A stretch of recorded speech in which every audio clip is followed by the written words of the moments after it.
นับได้กี่ตัวเต็มไปหมดเลย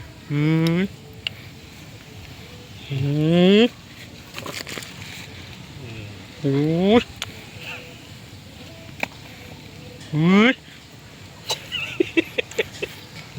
วิหลายกระดอกกระเดียน่ากลัวต้องเอาไปทอดกินไหมเศร้าอย่างนี้ก่อน เชื่อสารเลยที่มาไปโจทย์อะไรมันเรื่องอย่างนี้ยังมาดูนั่งกองน้องดูสาเลย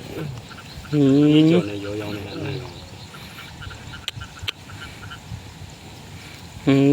ดูดองนี่ก็ว่าอะไรเปลี่ยนกูทีละใช่ป่ะโอ้โหเป็นร้อย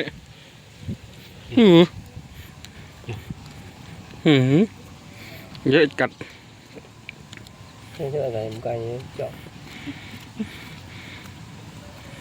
เด้ดีจังโกงไว้